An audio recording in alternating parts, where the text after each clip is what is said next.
I thought that was a very unique pick. Welcome, everybody. It is week 6 of the Picks podcast. Uh, I'm Matt, and this is Kyle, and we're going to be your Yes, hello, hosts, hello, hello. just like last week, just like most of these shows. That's usually how it works. Um, Kyle, it was quite quite a week 6, man. Quite a week 6. Most of you should know this, but the podcast is called Picks because I pick the outcome of every game. I've been kind of ass recently. It was 9-6, but I feel like I got Better every than the big game. KBTs, arguably. Well, yeah, anything's probably better than the KBTs right now. No offense, Kyle. Everything except for maybe the Jets. Yeah, and the Eagles secondary, which we'll get into both of those, I'm sure, at some point tonight. Yeah, man, I don't know. I just feel like I kind of botched every big game this week. On me. I take responsibility. And then the week before it was 6-8, which is like not what you want. So I'm gonna try to get back in the win column. I mean, I know 9-6 is positive, so I'll be not so hard on myself there in that department. But I want to get these big games right. I want to get the games that the people care about correct. So. Let's get into this week in football. We're going to talk some NFL news. Biggest news, Kyle, we were wrong. It's not Mike McDaniel. It is Brian Callahan biting the bullet first this year. He was fired by the Tennessee Titans following Sunday's loss to the Raiders. Take a wild guess what he finished as head coach, his coaching record. I believe I saw it. I believe he finished, 6-19? You're giving him too much credit. 4-19, bro. Ooh. Man's got 4 wins, bro. Big oof. Yeah, crazy. Hold on a minute. What's going on? Are we up here? What are you doing? Are we even? Oh, there we go. Okay. YouTube is glitching out. I thought we were still on the pre-stream for a second. Oh, jeez. Yeah, man. 4-19. Crazy. I mean, we've discussed on the pod, but the Tennessee, it looked. Yeah, I'm not surprised. Like they No. essentially scored 3 points. They scored a touchdown with 3 minutes left in the game. Like they essentially scored 3 points. They've had a terrible offense the entire time. Callahan, I know they're not very talented, but Callahan has done literally nothing to help Cam Ward in his development. So I think they saw this as an opportunity to kind of shift gears and move on. And I don't know who they named. Did they name an interim yet? I did not see anything. I checked before the show today, and I didn't see anything. If you checked and you didn't see anything, I heard rumors for next year that they were looking at who's the Steelers offensive Arthur Smith. And there was somebody else that's uninspiring. Somebody else who's equally as dog shit. Oh, Matt Nagy. Oh my god, bro! No shot. They're gonna give him another stint. There's no way they're gonna give him another chance. I don't know. There's no really hot. Is there any hot head coaching candidates this cycle? I don't think so. Not really. Not that I know of. I mean, maybe. I couldn't even name one, to be honest. Maybe Bucs OC. What's his name? But he's new this year too. Bucs OC is, yeah. It's Josh Grizzard, I think, right? Is his name? It's probably gonna be one of those Sean McVay cycles. Yeah, probably. On Saturday, the NFL admitted that it's rigged. Allow me to explain. Vikings kicker Will Reichard, his agents, and the team's front office requested that the NFL remove his missed field goal from last week's London game because it clearly struck a camera cable, causing the ball to take an unnatural turn and veer to the right. Now, we talked about this, right? And I didn't see a good angle that showed me that it hit. I thought it was actually tipped at the line. I thought it didn't hit. I thought it was just weird. Yeah, I thought it just looked weird on the replay because the only replay I saw was a recording of the TV, which was not clear at all. So, so they went to the NFL. They said, "Hey, this happened." The NFL acknowledged that it happened. They said, "Yes, our technology, our cable got in the way. It messed up your field goal." And they said, "Tough shit, Will." It's a missed call, but we're not making the correction. On the stat sheet, yeah. What the hell is that? Like, they admitted that they got it wrong.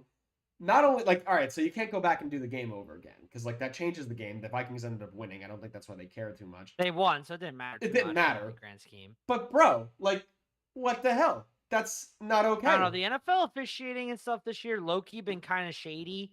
I know we'll probably get into it on Sunday night, but like that really late flag on that first touchdown for the Lions. We will get into that. But like, and then also like with the Eagles game with the intentional grounding pickup.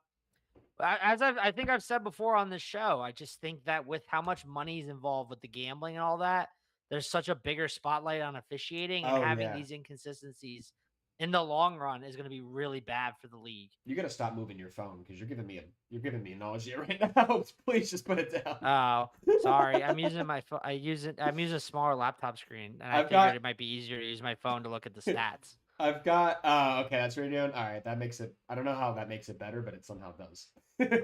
I have Kyle on FaceTime to my right here, and then I've got him on the setup where we're streaming.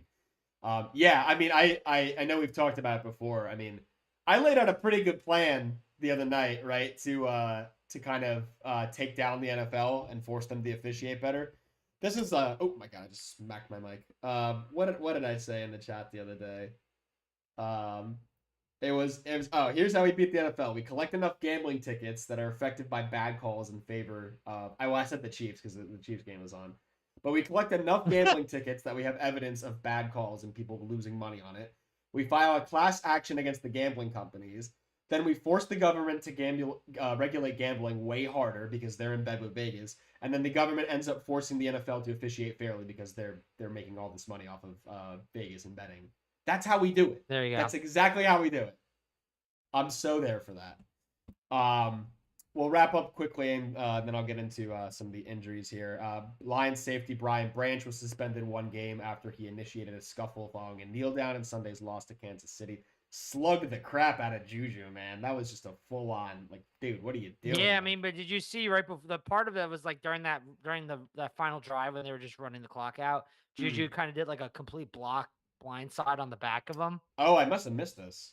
And that's what pissed them off to push. But of course, that doesn't get talked about because Juju is a Chief. I think I lost you, Kai. No, well, no, the audience heard. But I was saying that, of course, Juju doesn't get called for that because he is wearing the Chiefs, and the NFL is in bed with the Chiefs. Correct. Well, I mean, that and they don't call the initiator penalty ever. They only ever call the retaliatory penalty. So, yeah. Again, another rule I disagree with. Finally, this one's hitting a little bit home for us, Kyle. Eagles defensive end Zadarius Smith retired on Monday. Yeah, that was kind of shocking. Quite shocking. I know he kind of fell off the last couple games. He had a strong start after the week 2 signing. Leading edge rusher in sacks. I thought he played really good against the Broncos. I did too. Like, people were like, "Oh, he kind of fell off." I'm like, "Yeah, he kind of fell off in like the what was the week before that? I can't even remember anymore.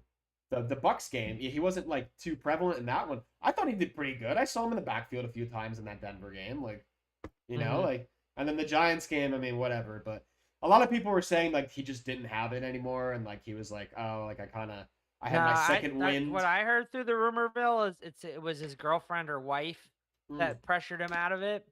I think Family. Like if you look at his snap counts against the Giants, when arguably you think you needed him in that game, his snap counts went much lower. So he thinks he might have been like, oh, I'm above my skis in this, you know, like he might have got like an undisclosed injury, and he's like, man, I think I'm out. Yeah, maybe. I mean, he's had a long career. I think he's gotten 13 years. I think 11 seasons. 11 season, yeah, mostly with the Lions, or the Ravens, excuse me. He was with the Lions. He was with the Ravens, the Lions. He was with Ravens, Packers, Vikings, Browns, Lions, Eagles. Wow, 6 teams. Damn, that's a good immaculate grid guy right there, Zadarius Smith. Yeah. We'll wrap up here with some injury news. Another one hitting home for us. Quinyon Mitchell, Eagles' #1 cornerback, all-pro cornerback Quinyon. Left Thursday's game early with a hamstring injury and did not return. currently questionable for Week 7. So like you got the Eagles getting against the Vikings next week. Jettas might go for 200. It's very likely if Keely Ringo and Adoree Jackson are their top 2 corners, he might go for 100 or 200. I mean, we'll see. I mean, he was on the sidelines after halftime, just chilling without his hat. Yeah, the game I saw. You gotta. I've heard Yeah, rumors. the update I got Rumors to the today. street is that part of the reason why they benched Carter and part of the reason why Quinyon didn't play is because of the MetLife turf. That's what I've heard. Yeah, I heard that as well. I did hear that. But we'll see what happens. Hopefully Quinyon Which plays. is just He's ridiculous. definitely a difference maker. Yeah. And I think on that, do we just go into Thursday night? I'm gonna get through these injuries. Day for all Philadelphia. I'll make it quick. You can comment if you want. We had Trey Hendrickson leaving early with a back injury. Emeka Egbuka, the star rookie wide receiver, expected to miss time with a hip injury. That hits home for me because I have him in fantasy. He's so good. Anthony. Oh, did you hear about Anthony Richardson? Yes, I mean I was gonna get into it for the game, but during the warm-ups, he was like stretching with like elastic band, and he had a fractured optical lobe. Basically, meaning he broke his eye. He broke his orbital lobe, bone. so he basically broke his eye. That's kind of crazy. Yeah, so he's back on IR despite not seeing it down on Sunday. Unfortunately for that sounds like just an awful injury. I mean, I've had a few eye injuries in my career. I've had like one that I can remember. That sounds painful. Yeah, I scratched my cornea when I was little. That's what I did. Sucked. Yeah, and I got a black eye too. Shout out Tony. Yeah. Chris Godwin continues to battle a knee injury. Did not play against the 49ers, and he's not looking like he will play against the Lions next week. Garrett Wilson suffered a hyperextended knee. He will miss a couple of weeks as well. That's the same team I have Emeka on. That's horrible for the Jets. That's the 6-0 team, by the way, too. I have Emeka and Garrett Wilson, the 8th and 5th ranked wide receivers. I just lost them both for probably more than 1 week. Puka Nacua, he's expected to miss time with an ankle sprain. They said he'll probably be back after the bye. He's probably gonna miss this week. Yeah, they said he did dodge a long-term injury, but they're gonna hold him out and then through the bye week in week 8. The Ravens added Ronnie Stanley to their injured list. He did not return with a knee injury in Sunday's loss to the Rams. Packers linebacker Lucas Van Ness injured his foot in Sunday's win versus Cincinnati. He left in the first half after recording the team's only sack and did not return. The Browns tackle Jack Conklin is in the concussion protocol. Colts cornerback Trevarius Ward suffered a concussion before the game. He collided, a lot of pregame injuries for the Colts. That wasn't just the only one. He collided with a teammate during pregame warm-up. Yeah, so he did not play on Sundays, and he is in the concussion protocol as well. And finally, the big one, Fred Warner, linebacker, 49ers, out for the season, dislocated and fractured ankle. I mean, it can't get worse. His ankle was destroyed. Yeah, that was a tough. Do not watch the replay. If you're squeamish, don't. If you did see it, I'm sorry. Yeah, so that's another devastating loss for, a 49ers team, which we'll get into that Bucs game, which was another great game, but tough scene for the 49ers. They just can't seem to catch a break with all the injuries. All right, Kyle, take us into Thursday, because I don't know. Thursday night, first ever Thursday night game attended by me. Very, very exciting. Excitement drained pretty quickly. But went out there. MetLife was rocking. It was half empty, but it was rocking. Yeah, bro. Like, what the hell? 60-40 Giants to Eagles. There was not that many people there. They did the light band thing, which I've never seen before. Like where they did the band that like lights up, like they do that at concerts sometimes. Yeah. So that was kind of cool. But anyway, Eagles start with the ball. They drive down the field, end up with a field goal. Giants start with the ball. They start moving. Big thing in this game, Cam Skattebo had a great game. 19 carries, 98 yards, 3 touchdowns. Dude is a absolute menace. What did we say though? He just runs all abandonment. He just leads head first. This was as much as obviously I like the Eagles, but like Giants are fun to watch. This was a no-brainer pick against though. The Eagles, but yeah, like Cam Skattebo, my God, what a dude! This was a no-brainer the crowd pick was for the all Giants. loving him. Him and Dart just is a very exciting young core. I'm just giving the praise to the Giants now. Getting that out of the way before we destroy the if Eagles. I wasn't an Eagles fan, I'd be rooting for the Giants. They're a very fun team right now. Yeah, I mean, to be fair to you, you kind of have an exciting young quarterback. You kind of have an in. I do with have an your in fiance. with the Giants. My future father-in-law was at the game.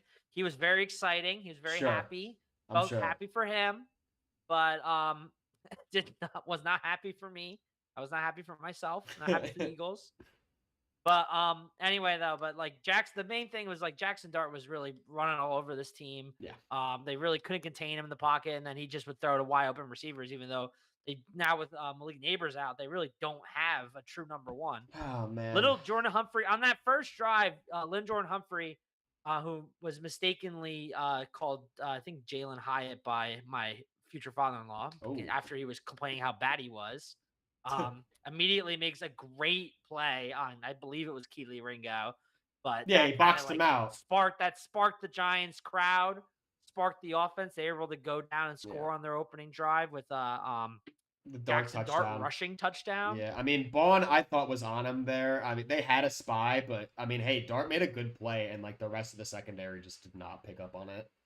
And then Eagles story of their life, 3 and out. Then Giants get another touchdown drive on some quick plays.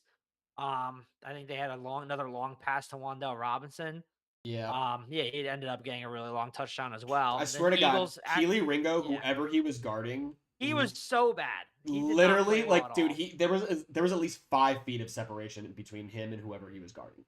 Oh, yeah, it was either that or he would get the DPI. He had that one DPI in the end zone that ended up leading into a score from, I believe, Cam Scatterblue. Yeah, Scatterblue. But yeah, it was just like like I feel like part of it was, I mean, obviously Keely Ringo and Adoree Jackson are going to get all the talk with Quinyon being out, and their coverage wasn't that good. The main thing though was like they couldn't wrap up Jackson. No, I know. There were several plays where the defensive lineman got to him, or like was close to getting him, and he would either evade them or he'd break out of the sack. But dude, there's no pressure. The same thing happened honestly against Bo Nix last week. They just they can get to the quarterback after a little bit, but they can't wrap them up. There's no pressure. I feel like every time I watch, they break out of the sack. Like the intentional grounding last week, I think Jalen Hooks should have brought him down, but he couldn't. Yeah, which allowed for that call to happen.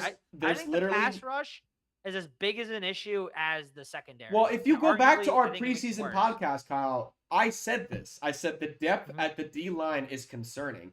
You haven't had guys like Jalix Hunt step up this year. You haven't had guys like Moro Ojimo step up the way you want them to, in theory. Jalen Carter's already missed 2 games, one because of the suspension and then one due to injury. If he's not on the field, you're like, what the whole pass rush is completely different. It's so different. And like to your point, they're putting pressure on some of the opposing quarterbacks. They can't get to them though. Like the pocket collapses, they force them out. Nobody can tackle. Nobody can get to the quarterback to begin. It's like there's just so many things wrong. Like not even we're gonna get to the offense here, I'm sure in a minute, but the defense is almost, especially the secondary. I know there's going to be a lot of emphasis, as you said, almost equally as concerning. Almost, in my opinion. The defense concerns are starting to get legitimate. I thought last week was more so. I mean, the offense isn't doing them any favors, but I thought last week it was more like the offense not doing well, leaning to the defense more out on the field. But this week, I'm like, the defense it's very concerning to give up that many yards and that many touchdowns to a rookie quarterback and a rookie running back. Just like it's unacceptable. What was the crowd reaction to the 4 straight tush pushes? The crowd was very upset with the 4 straight pushes. The Eagles fans, that was the one time the Eagles fans were really like getting loud in the stadium, but every other time, like the Giants fans were very upset. Well, you wouldn't know this because you were at the game, but Pereira, I'm sure you saw the replay. There was another false start. Yeah, they did show a replay with a false start, and the crowd, Dave went crazy. The crowd went crazy. Dude, they were very upset. It's frame by frame. It's done. This is the end last year, the tush push. It's literally frame by frame, and they had Pereira come on the show, and it was like, oh, it looks so obvious in slow motion, but in real time, no officials. In real time, you can't tell. That's the problem. Do you know how many false starts, offsides? Do you know the game would be unwatchable? If they scrutinize it. Everybody wants to bitch and moan about the tush push. The game of football would be so unwatchable if you called every single penalty frame by frame. It would be unwatchable. I don't care who it is running the play. It would be unwatchable. And then Al Michaels chimed in. He goes, "Oh, the only way to stop it is to ban it, I guess." Yeah. Correct. Correct. I mean, honestly, the first half, the Eagles' offense, like it wasn't the best, but they broke off a couple big runs with Barkley early on. They had the cool little Goddard touchdown, which I guess is the only unique play in Kevin Petullo's playbook. The little shuffle pass to God. I'm sure defenses are going to find that Yeah. out real quick. Yeah. But going into the halftime, I think it was 20-17. I was still feeling good. You know, I doubled down on my Birds bet that I had pregame. I thought they could bounce back. And then at the beginning of the third quarter, Giants 3 and out. Of course, Eagles go 3 and out. Well, and you then gotta Giants you gotta score. talk about before the half ended. What about the botch job? Like, I'm just punching air. At the end of the half, the kickoff, which Tank botches again. Oh my god, I don't even want to talk. Literally traded for this dude to return kickoffs, and he's botched 3 kickoffs so far this year. So they took him out. Will Shipley's back there now. And then how about the nonchalantness from Jalen Hurts getting up to the line, trying to get another play off to spike the ball and trot Jake Elliott out there for it would have been like a 57-yard attempt. They didn't even get that off. Like, Jalen's literally walking to the line. No, when they were on their Philly 43, it wasn't gonna. It would have been like a 70 plus. We could have gotten, and then it was just. They ended up scrambling. I mean, I just think Jalen played a horrible game today. He didn't see that game on Thursday. Yeah. He didn't seem very he was making bad choices. The offensive play calling wasn't great. It wasn't really like a lot of people were open, and some of the throws he was doing late, like he messed up that one throw to Devontae that should have been a touchdown. There was a deep pass to Goddard that was a completion, but he definitely threw it to him late. Yeah, I remember that one. Slow down and get to the ball. Yep, I remember that one. But and then he just was the offensive line was struggling a little more in the first half, but I thought they were protecting him very well in the second. I just think people weren't getting open, and Jalen wasn't reading the field particularly well.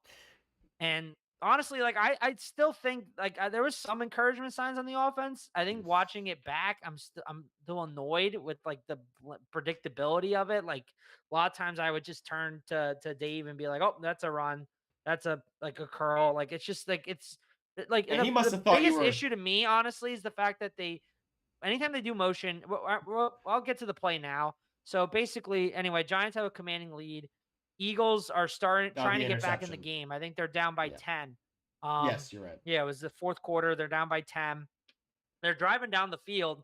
They get pretty close to the 1 line. A lot of people who saw this play, and me included, thought A.J. Brown wide open. Watching more of the film, basically what the shell they were looking at was more like a cover 1 shell. And if the safety who ended up blitzing, if he wasn't blitzing, then the right read was to Jahan Dotson, but it was a bad throw. But inherently, horrible play design, because you have Devontae Smith doing a useless motion. Yeah. So he's basically out of the play. Who's your second best receiver? Well, no, it was AJ. Why don't you have him in the Dotson role? They motioned to AJ to check for man.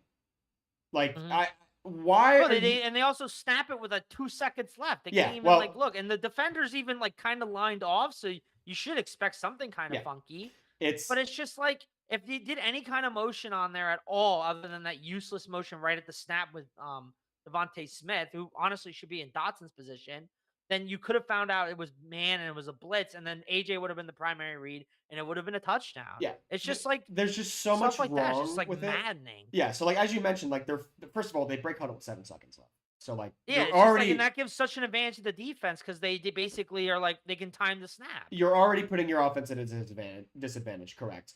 It's blitz 0, so there's no safety help, right? So you should have probably went midfield, or like you said, or you should have done come in a motion audible to AJ. Because even looking at it, you could be like, maybe it's not. But... Yeah, but the biggest issue I have, I mean, and Dotson doesn't run a good route. He fades way too far from the boundary. He doesn't come back for the ball. Yeah, and Jalen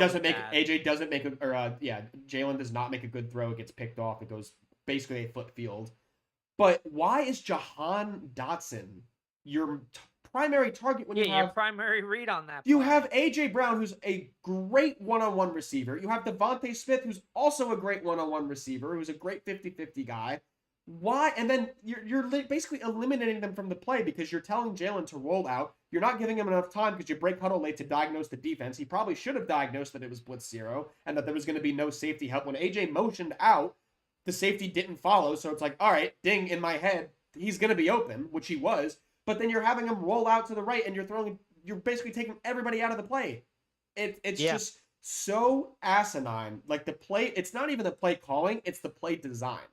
I watched a great video today that basically showed, and I bet you Dave thought you were freaking Confucius at the game. Oh, that's a run, that's a run. He's like, how are you doing that? I'll tell you how. it was this video that I watched. I forget the guy's name. I should go back and look who it is. He basically said the Eagles run game, 2 downs, 1 distance, 2 formations. 2 downs, they only ever run on first or second down, which you can attest to. 1 distance and 10 normally, or and long, and 2 formations. That's mostly the pistol or under center. Yep. Second or first down and 10, pistol or under center. 3 receivers one side, 1 to the other side. And they'll check to it too. It's so crazy. They'll line up 2 and 2. They'll have a guy out and it's like, oh, maybe this is like a deep post or something. They'll motion a receiver to the right. And you see 3, if you see 3 receivers on one side of the ball and you're in pistol, it's probably a run. 2 downs, 1 distance, 2 formations. How are we able to sit here and diagnose that? These guys, these defensive coordinators, they do this for a living. Do you know how easy this is for them? They're like, they're probably second guessing themselves. They're like, are they really doing this right now? This is what it is. Yeah. That's how easy it is. So it's like we consistently said, like the Eagles are so talented. They have a great team, and it's true. They are still one of the most talented teams on paper in the NFL. But when you make your offense this predictable, this easy, this basic to read, anybody with a coaching degree who's had a year of experience will be able to beat you. It's just that simple. Yep. You could be as good and that's as you why want. This Jalen Hurts interception, even though technically Jalen's the one that turnover, I agree with it. With an asterisk to Kevin Patullo will get the turn the ball over turnover of the week. Well, I don't. Yeah, I guess. Congratulations, Kevin Patullo, first head coach or first play caller to win the Tua turn the ball over turnover of the week. Oh man. Yeah, I mean, but, it's just and then AJ Dillon fumbled and the game was over. Two funny interactions real quick when I was at the game live. First one is somebody, because obviously it was the same game night as the Phillies game, and the Phillies lost in heartbreaking fashion. That was even worse. Somebody was trying to chirp me about like the Phillies being like, the Phillies suck, and I was like, you know what? Joke's on you. You're wrong. Joke's on you. I like the Mets. You probably like too, and they suck even more because they didn't even make the playoffs. And they're like, oh yeah, man. And he gave me a high five. And then there was another one where this guy was saying like, oh, like, how's it feel to lose to a sucky team? How's it feel to lose to a sucky team? And this other Eagles fan is getting chirped. He's just like, doesn't feel great. And then everyone just started laughing. That was pretty funny. Then there was another girl that like was like when she was getting chirped, she like cursed him out, and everyone was like, boo, that's lame. Look, this was their Super Bowl. You gotta have fun. That's in my opinion, getting chirped. This was the Giants Super Bowl. You gotta let them have it. I mean, and they played well. Jackson Dart was awesome. The Giants offensive line was awesome. Cam was awesome. Lil Jordan Humphrey was made to look like Calvin Johnson. Like, hey, come on. They played well.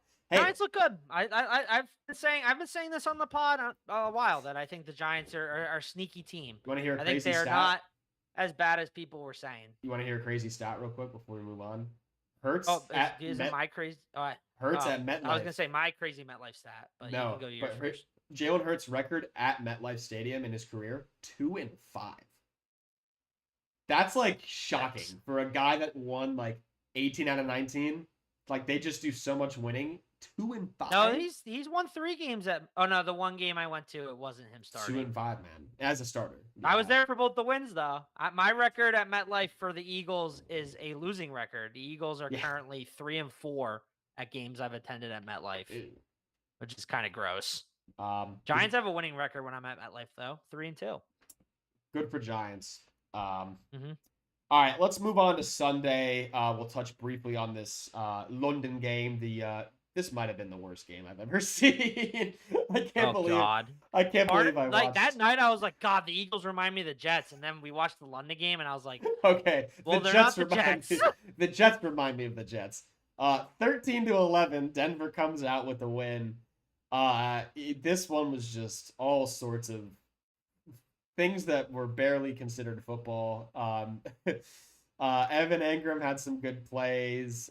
We had a fullback touchdown, Nate Atkins, which I believe was the only touchdown of the day. Yeah, it was to a fullback in England. The end of the second quarter might have been the worst drive I've ever seen a professional football team put together. So I guess I'll just take you through this one real quick. The Jets don't trust Fields to throw downfield, so it's just run after run on the last drive. Yeah, because Fields can't throw, as we mentioned during our pregame season pod. They get to 4th down. They still have a timeout with like 40-something seconds left. They line up to go for. Oh no, they have 2 timeouts. They line up to go for it on 4th down. They call timeout. Then they run out the punt team.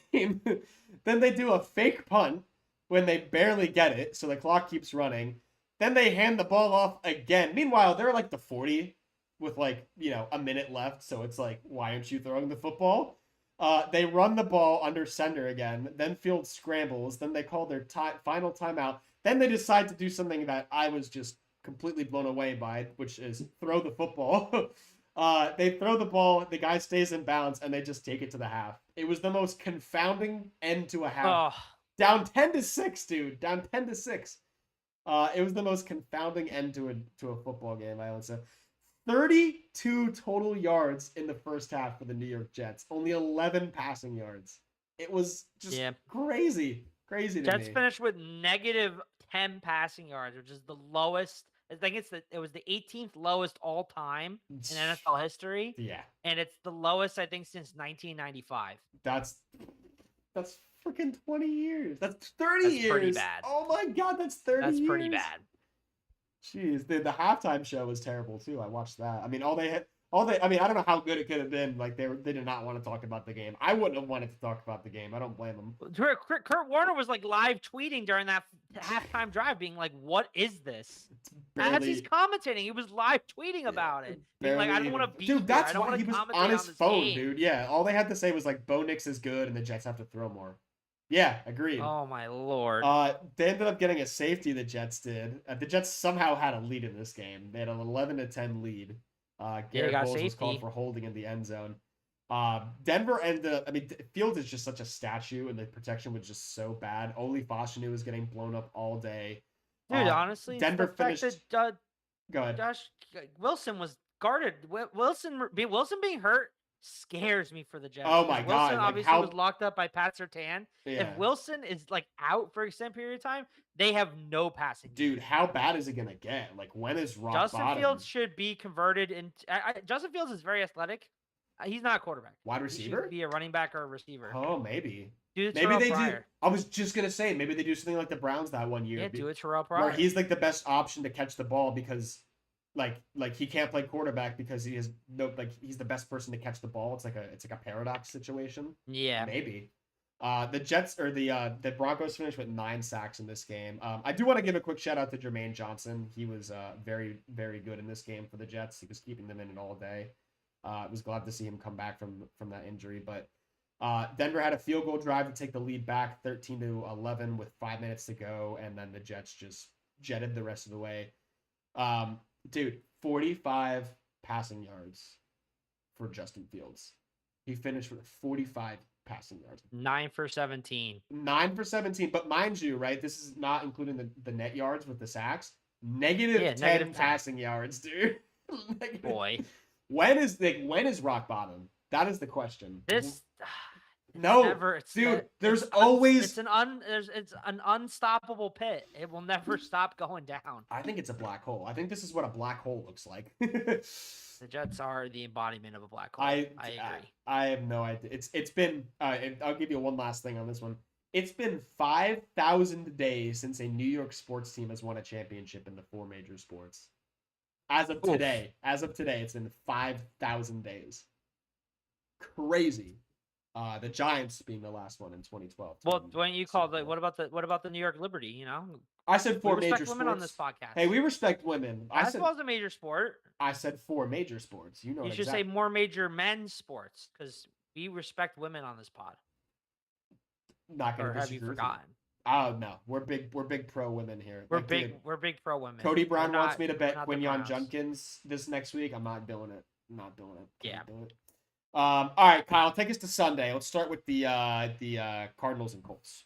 Cardinals-Colts. This is a game I paid very close attention to because I am in a survivor pool where I am officially in the final 2. Hey. I was in the final 2 going into this game. I had the Packers, who ended up winning, not as comfortably as I would have hoped, but the other guy had the Colts, and Arizona played very competitive in this game. One thing I'll say for Arizona, going into this week was the first team, I think, ever to lose 3 games on a game-winning field goal at the end of the game. Yeah, it's tough. in a row, which is just rough. This Cardinals team, low key, kind of reminds me of the Bears of last year, or I think that Titans game kind of killed them spiritually. And I think that like they're gonna go on a big losing streak, even though they're low key kind of a better team. I think Jonathan Gannon is cooked. I think he's gonna get fired. Yeah, I think he can't come back from this. He was fined $100,000 for hitting DeMarcado.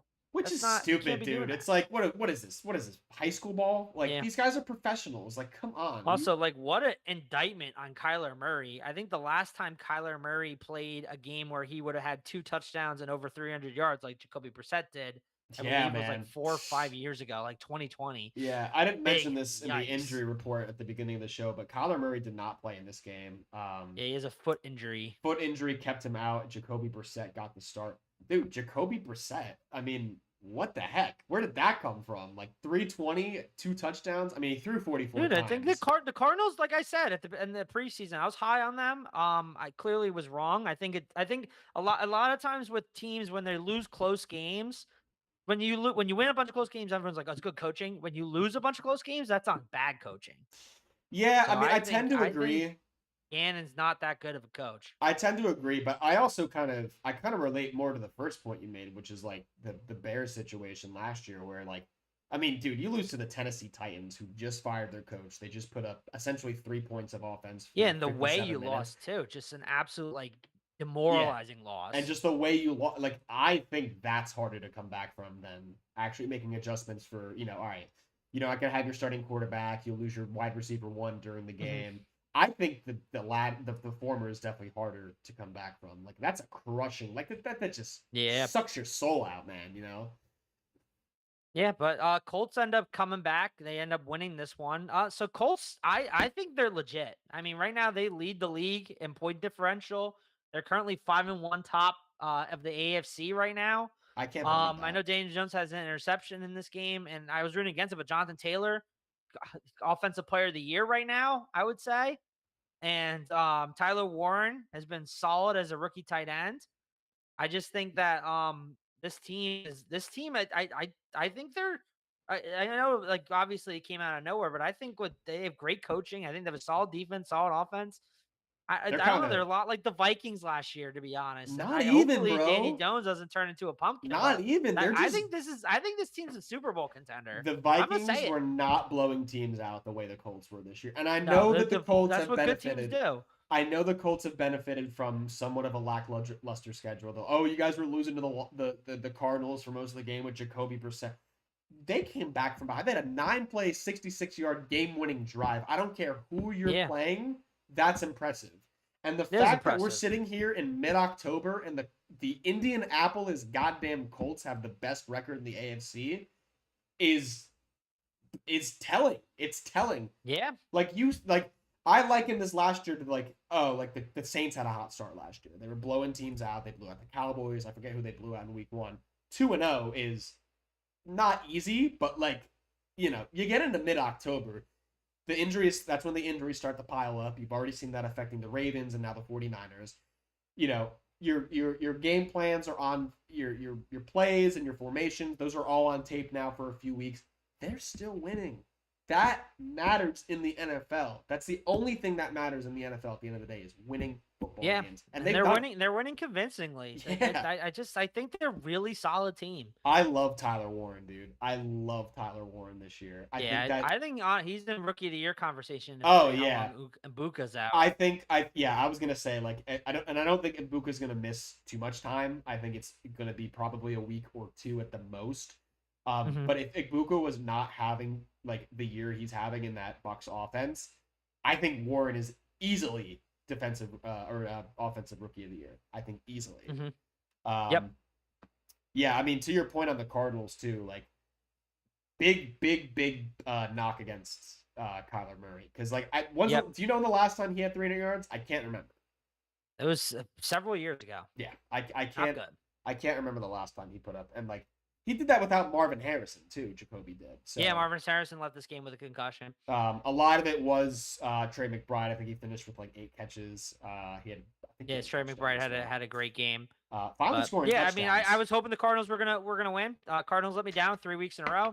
Very upsetting. I'm very mad at Cardinals. I don't know if I'll ever forgive them. All right, I'll take us to the next one. I'll take us to Miami. The Chargers and the Dolphins. Chargers end up in a battle here. They win 29-27. It was a gritty performance by Miami, but it wasn't enough. They fall to 1-5. Chargers improve to 4-2. This game was primarily lost because of, our favorite guy. Right? We love to turn the ball over. Tua turned the ball over. The headliner of the Tua turned the ball over, turnover of the week. Of course. He's always the sponsor. He was very upset that he was not in consideration the past 2 weeks, and he made it up for it with 3 interceptions. Yeah, I was going to say Tua and the other and is Jalen Waddle, because one of those interceptions was not his fault. Yeah, one of them was on Jalen Waddle. Yeah, he helped the boy out. The one was definitely Waddle's fault in the first quarter. The ball went in and out of his hands into the Chargers defender. Chargers end up getting a field goal out of that. How about Miami continues to struggle really, really bad against the run? Kamani Vidal, I think. I don't know. Yeah, Vidal had a fantastic game. 18 carries, 124 yards, excuse me. He also added a receiving touchdown. The thing with Miami is, they just don't win their blocks at the line, at all. They just don't. Mm-hmm. They make it very, very hard. They put, constant strain on the secondary. They put constant strain on the second level. And they put them in very, very tough positions. So Vidal was able to take advantage of those gaps that the Chargers offensive line was creating, ran for 124 yards. I don't think the Dolphins, how bad would the Dolphins be without Devon Achane? I feel like they'd be Jets bad. They'd be really bad. Devon Achane is really good. Yeah, he had the 49. 16 carries, 128 yards, and 2 touchdowns. Yeah, man. What he even had in the air? Just a bunch of receiving yards too. Yeah, beast. I know with Tyreek Hill out, they've been going 4 for 22. More. Yeah, he's been getting a lot. 4 catches. You average 4 catches as a starting running back with a guy who's getting close to 20 carries a game. That's still impressive. Mm-hmm. He had a 49-yard touchdown after a Chargers fumble that put Miami up 7-3 early in the first quarter. Riley Patterson missed from 57. That's his first miss of the year. He's been taking over duties for Jason Sanders this year. The Dolphins actually had a lead going into the locker room, which was very impressive. I think the secondary, every time the Chargers were trying to kind of force it down, down the field a little bit too much in the first quarter, or in the first half, excuse me. They weren't really protecting Herbert as well as I would have liked them to. Herbert was, he figured it out in the second half. He was able to get outside the pocket more. I think he was just a little bit too comfortable in the pocket in the first half. So the Dolphins took a 13-9 lead into the locker room, but it was all Chargers in the third quarter. 2 Chargers touchdowns, one from Ladd McConkey and another one from Kimani Vidal, and another Tua interception. This one was definitely his fault. It was a nice play from Ben St. Juste, but this was not a good throw. Miami did come back in the fourth quarter. They got some big chunk plays. They got a stop against the Chargers. They were really protecting Tua very well. I was very impressed by how they were able to fend off the Chargers pass rush. Chargers pass rush is also hurt. Khalil Mack is injured. He's on IR, I believe. Yes, he is. Chargers are a really banged up team right now. Yeah. So I think score's a little closer than you would have liked, especially with 3. But the Chargers are good, but I don't know if they're going to be doing anything other side of maybe getting lost in the first round of the playoffs. Yeah, unless they get healthier, they got to get healthier. They got to get healthier. Joe Alt being out and Rashawn Slater obviously is out for the year. We've said this enough times, but yeah, Chargers got to get healthy. Yeah, they got to get healthy. Chargers get healthy late in the year. You never know what could happen, but they're a solid team. They're just banged up right now. So Miami stinks. Yes, Miami. But hey, they got a stop at the Chargers. They were protecting Tua, and they ended up taking a 27-26 lead with a Darren Waller touchdown. Darren Waller, dude, 4 touchdowns in 3 games. Okay. Woo! Should have quit. That's my tight end 1. He should have quit singing well before, man. I don't know why he gave up on football. And then we get to the game-winning drive that the Chargers put together. Most notably, the 40-yard catch and run by Ladd McConkey. Herbert made a really nice play by Herbert to get into that. Yeah, and Jalen Phillips had this, and again, Jalen Phillips had a really nice game. He was in the backfield multiple times. He had his hands on Herbert, switches the ball to his other hand to avoid the punch out, and then he just found Ladd McConkey sitting over on the crossing route. Made a man miss. He takes it 40 yards, and that would eventually set up the game-winning field goal by Cameron Dicker. And the Chargers would win 29-27. I do want to touch real quick on after the game. Tua said that his teammates were arriving late and skipping player-only meetings, which was raising questions about leadership and accountability by the Dolphin players this season. Yeah, not a good look. And then McDaniel basically was asked about it, and he basically said, Tua shouldn't have said that. he was like, oh, I'd like to see our guys talk about that amongst themselves. Basically, Tua shut the hell up. Yep. I mean, he's definitely still in the hot seat, though, right? There's no. Oh no, dude's cooked. Dude's not making it through the season. Yeah, I mean, how you said before week 8, if this continues, I mean, these close losses. I thought he was first fired. I guess a win to the Jets does that for you. It keeps you alive a little longer, but. Yeah. All right, let's move on, Kyle. Let's go to Jacksonville, Kai. Jacksonville, Seattle. This was a really good game against two teams that I think are very good and going to probably potentially make deep playoff runs. Jacksonville, again, kind of playing sloppy like they did against the Chiefs. Yeah. There was a big play by Brian Thomas Jr. that could have gave him a touchdown that could have potentially tied this game, but it was called back due to a penalty. I don't remember exactly what it was. I think it was a holding. Yeah, I think so. Very upsetting.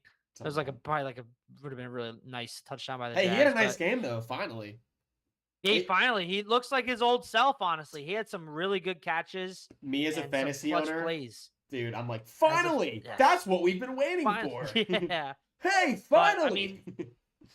JSN as well. Oh my Lord, he is good. Top 5, I'd say, in this league. 8 for 162 and a touchdown. Bro, he and Darnold have just clicked. Like. Extremely, just it happened so quick, clicked. Mm-hmm. If they keep that together, they're winning football games. They are gonna win football games. They're gonna win important football games too. Both teams, I think their defenses are playing really well. I mean, this is Jacksonville, Seattle are teams that I don't think a lot of people were excited to watch or think they were going to go do that well. I know I was very big on the Jags coming into the season. I think Seattle, I was mixed. I think you were also mixed on Seattle. I thought Seattle was going to be mid. I don't know if we believed in Darnold, but Darnold's been playing really well too. 16 for 27, almost 300 yards passing, 2 touchdowns. Yeah, only 1 sack. They really didn't get the running game going in this game. I mean, I'm looking at the box score right now. Exactly, Walker, but the main thing with the running game is Dak Charbonnet had more carries and more snaps than Kenneth Walker. Why do they hate Kenneth Walker so much? I don't know, man. The Seattle team. Kenneth Walker has proven he has more yards per carry. He looks like the more explosive runner, but they're like Charbonnet. I think it's 2 things. If you want my opinion, he looks slow. I think it's 2 things in my opinion. It's they don't want to give Walker that much of a workload because he's had an injury history, and they like the 2 system running back. They just like it. That's their thing, And I think that they utilize Charbonnet at the goal line, and that's fine. But just having a red zone running back is kind of counterintuitive to me because it's Walker's clearly the better running back. So why not just have you want to go goal to go? Fine, bring in Charbonnet. He's your bruiser. He's gonna get you 2. You need 2 yards. You think he can get it? Fine. I don't care. I'm not a big proponent of having a guy just for getting touchdowns, unless it's Jalen Hurts, obviously. Then they're shoving in the end zone. But as a running back, I just feel like it's so just have the better guy out there, Mm-hmm. That's. But I think both these teams are really good, and I just I want to tell. I mean, both their defenses play well. I mean, Jacksonville, I think, has a very underrated defense. I mean, I know I've been praising it all year. Well, I think they're top 5 in a lot of categories. The big thing in this game in this game with Seattle stopped their run attack because Jacksonville's been kind of running through their running backs. This is ETN's probably worst game of the season so far, and he's been playing phenomenal. So it's just I just think that I think that both these teams are going to be contenders late in the year, and I just think that even though Jacksonville lost, they definitely played Seattle tough, and I know they're going. This I more wanted to touch on because I think with the Tease, I think Jacksonville's getting disrespected against the Rams, and a +3 dog in London when they're the ones that always go to London. Yeah, man. That's a little preview game for the KBTs coming up. That's a home game for them, man. Just want to touch that both these teams I think are really good, and I think Jacksonville, even though it looked like Seattle kind of controlled the game, being up 20-6 at one point. Yeah. in the third quarter. I think Jacksonville could have easily won this game. Well, I think if Jacksonville starts cleaning up these mistakes that they're making on offense, it's honestly like the Eagles somewhat worse, but at least they have cool play design, good play designs. Yeah, better play design. But I think if they clean this up, I think they're going to be dangerous. Better than JV play design. Well, I think the big thing in this one, I'll just touch on this for a little bit, as I mean, Seattle, no Devin Witherspoon, no Julian Love. They still got to Trevor Lawrence 7 times. 7 sacks in this game for Seattle, which was absolutely the difference. I think that was one of the major differences. But the big thing here is that you've seen Jacksonville on this historic turnover pace. They've been forcing turnovers in the dozens so far this year. 0 turnovers in this game. Now, they only lost by 8. And I think the defense still played really well. Seattle was only 1 for 12 on third down. So you did see a lot of good things. I think it was a lot to, like, I think the biggest question marks I had about the Jacksonville defense was, they're really good at forcing turnovers, which is important until you can't force the turnover. You can play a game. Yeah, I think even without the turnovers, I think they still did a very good job defending. Yeah. So I think that put a few of my concerns to rest, at least for a little bit. I know I was concerned last week against the Chiefs because of that reason. The Chiefs historically are a team that does not turn the ball over, and yet they forced a lot of turnovers against the Chiefs. They ended up winning that game. So yes, while they did lose this game, I do think that a few of my concerns for the Jacksonville defense were put to rest despite a good Seattle performance. I think Jacksonville too. Like, I mean, as I said, I think Jacksonville arguably it looks worse than how it was. I mean, Jacksonville missed a field goal. They missed an extra point. They had that touchdown to Brian Thomas that was called back due to a penalty. This game, I just mainly brought it up because I want to be like, Jacksonville is fine. Yeah. I think Jacksonville is going to be very good. Correct. All right. Big Jags podcast. I like dude. I don't have an AFC team, but I like the Jags. I'm cool. Love the Jags. Very exciting. I'm cool with them. Duval. I miss Dougie P, bro, but that's, I mean. All right, let's start running through the rest of these games. All right, let's get to Carolina and Dallas. Another walk-off win. We'll stay on this one for a little bit. 30-27 buckled up is the final. No, they were not. They were not. Referencing Rico Dowdle's comments before the game, saying that the Dallas defense better buckle up, and it was a revenge game for Rico Dowdle. 30. They gave the ball 30 times for this dude. 30 times, 183 yards. Led the team in receiving as well with 4 catches, 56 yards, and a touchdown.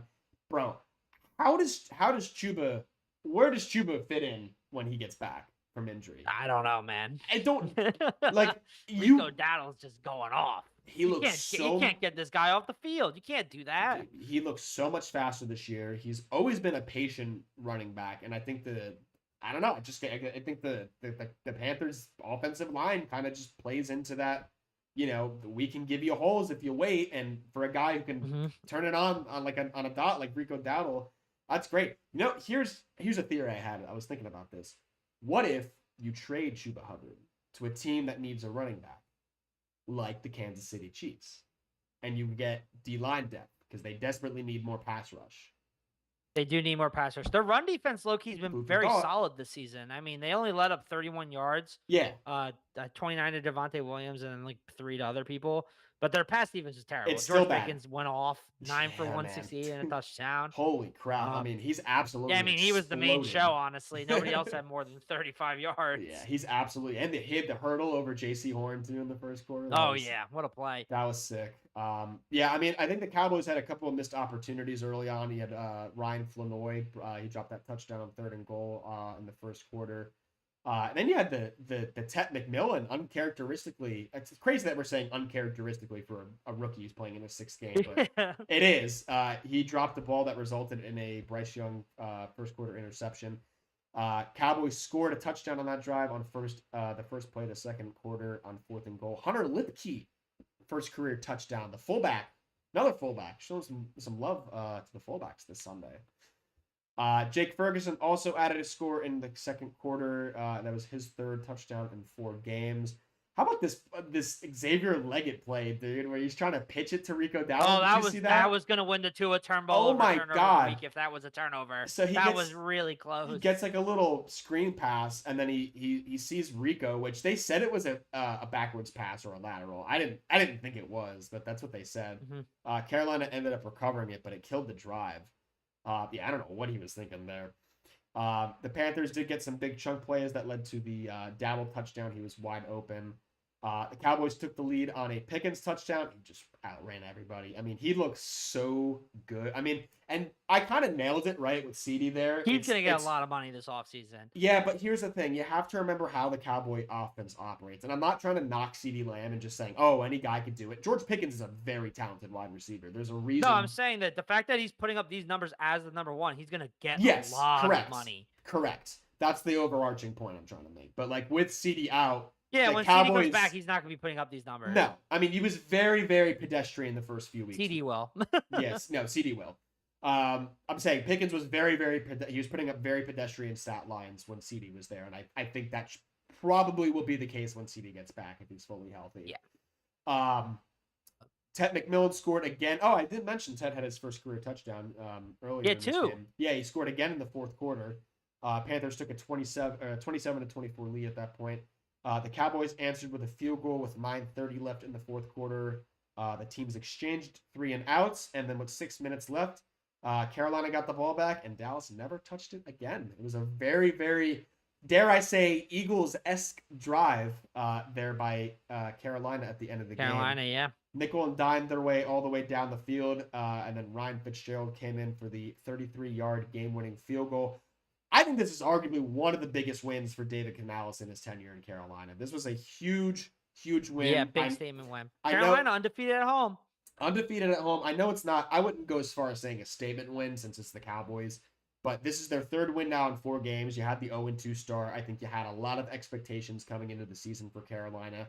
I think the most important thing and the biggest takeaway from this game for me is that Carolina finally showed you that they can finish a football game. I mean, there have been multiple times, I think, this year and even last year where you're scratching your head. Most notably, the one we can relate to most is that Eagles game. I think they should have absolutely won that game last year. They kind of just blew it. I mean, Leggett dropped the ball in the end zone, and I think I can name 2 or 3 other examples of games just from last year where they just failed to finish the football game. Now 6-minute game-winning field goal drive, and the other team doesn't even touch the ball in the tie game. That's very, very impressive to me. Yep. So I think it's a great win for Carolina. They improved to 3-3. Dallas falls to 2-3-1 on the season. Yeah, Dallas stinky. Dallas defense stinky. Dallas offense. Oh my God, stinky. dude. Yeah, I mean, Diggs was getting cooked all game. The first touchdown by Tet was just Diggs was like, I don't even know where he was on the play, but he was not guarding his man. How many more 1 o'clock games? Oh, we got the Patriots and Saints game. Kyle. Mid-October, the 4-2 New England Patriots are in first place in the AFC East. Drake May, top 10 quarterback. I said that first on the pod. Hold on, you're cutting out. Drake May, top 10 quarterback. So I was gonna ask, do you think he ranks in the top 10 now? Like, where do you think he ranks in the pecking order? Yes, Drake May, legacy year, bud. Top 10. I tend to agree. I mean, dude, so 18 for 26, 261 yards, 3 touchdowns. Arguably could have had a 4th. There was a really, really, really bad OPI call against Diggs. It was just, I had no idea what it was, but it negated a long touchdown. I mean, talk about the Pats wide receiver room. I think I mentioned this in the preseason, but everybody plays a role on that team. I mean, Diggs is obviously the guy, but then you've got Kayshon Boutte. He had 2 touchdowns. He's a very good vertical threat. He's got great speed. Demario Douglas, he's a very, very polished route runner. Matt Collins has extremely good hands. It's a very, very balanced wide receiver room, perhaps the most balanced in the NFL. And I think the first couple of years in the Drake May era, you really didn't give him enough to work with. I mean, I know the O-line. Yeah, they had a horrible wide receiving core last year. They just didn't have any weapon, and they didn't really have a guy that could run the ball either. And I still don't think that the Patriots are utilizing their running back room as much as they should be. I think TreVeyon Henderson. Well, I think they don't trust Ramondre with fumbles, and I think Trayvon Henderson, I guess they don't trust in pass protection. But dude, like, oh, so I see what you're saying. So it's like they don't want to make it obvious if he's out on the field, we're gonna run the ball.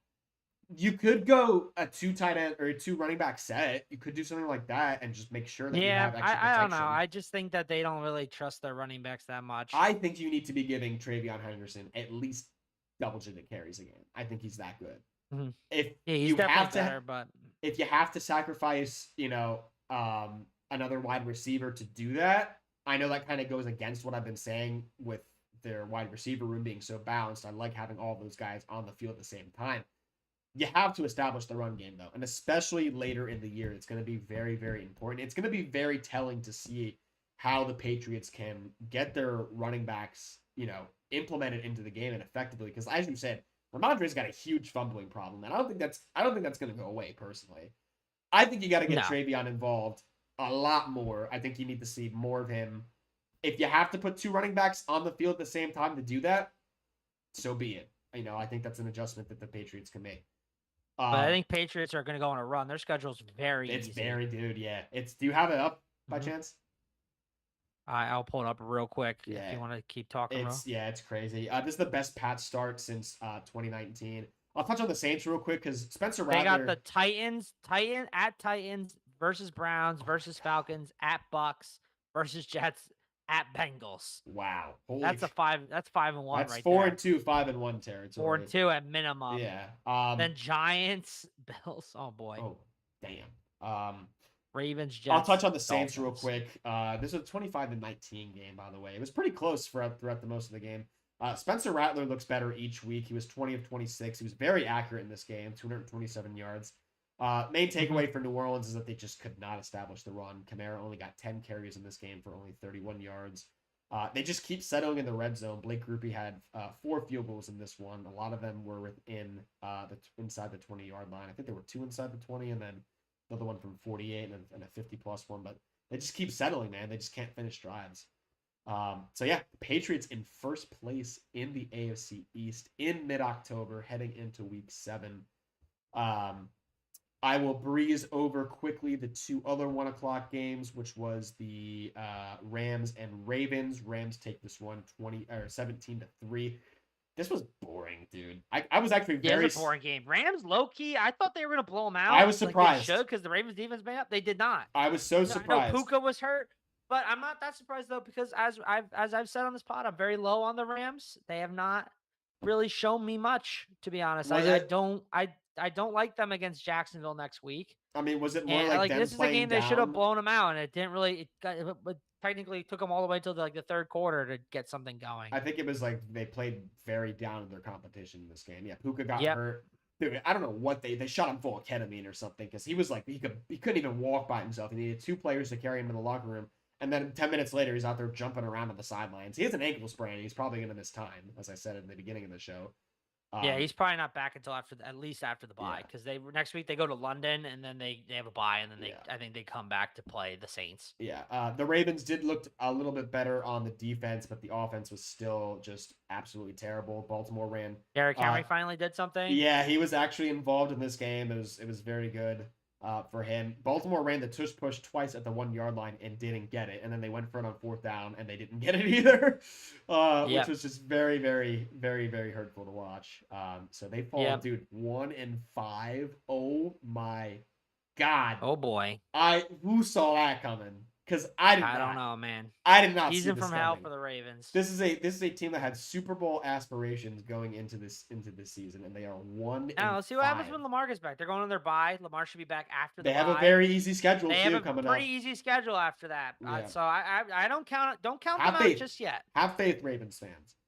The other one was the Browns and Steelers. The Steelers take this one 23-9.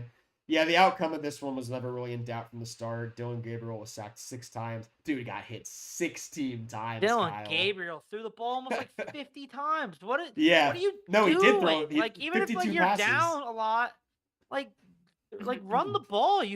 That's criminal that you only gave your Quinyon Junkins, who's been like the best person on your offense. I know, man. 12 carries. And also Dylan Gabriel, just hospital ball, man. He's the new Derek Carr. Yeah, I mean, and dude, like 23-9, like you're not that far out of it. You could have ran the ball more. Yeah, he was hit 16 times. He attempted 52 passes, but I mean, I don't think he's ever gonna beat that. I hope he doesn't beat that. 10 penalties by the Steelers made it probably closer than it should have been. I think the biggest takeaway in this one, Rodgers wasn't sacked once, which is just crazy to me against a Cleveland defense that is arguably like we've called them an elite unit before. So like shout out the Steelers O-line. This was a masterclass by the Steelers offensive line to keep Rodgers protected. So the Steelers moved to 4-1. They're still in first place in the AFC South. Browns fall to AFC North. AFC North. Thank you, Kyle. What would I do without you, Kyle? Browns. Yeah, they got 2-game lead. Yeah, 2.5 game. That's huge. Yeah, 2-game lead, and that's just huge. I mean, Steelers. I think the Steelers could probably host a playoff game. Yeah, which is crazy. Absolutely huge. All right, which games do you have in the 4:00 window? I had the Titans and Raiders. I'll talk about quickly because low-key kind of boring game. Shoot. Titans obviously fired after this. I think mainly the reason why Brian Campbell was fired because next week they play the Patriots, and I think Mike Vrabel is going to destroy them in the ultimate revenge game of embarrassment. So they did not want him to be there because then that would have been talk of the media being like, no, it would have been a foregone conclusion. Why'd you fire Vrabel? At least they did it ahead of time. They got ahead of that. They're trying to get that good juju. I'm just saying that the Raiders won this game, but it's more the Titans lost than the Raiders won. Geno threw an interception, so he's had 10 interceptions on the year, which is very bad. I mean, Gentry had a good game, but again, I think it's more the Titans are bad. I actually Raiders are not as bad. I actually thought the Titans did a pretty good job. I think Geno's got to get benched. I think Geno's going to get benched this year. I think he might get benched this game against the Chiefs. Yeah, I think Chiefs are going to crush them. You think we're going to see Kenny Pickett? Chiefs are currently 11.5-point favorites. It's my survivor pick this week for the Chiefs.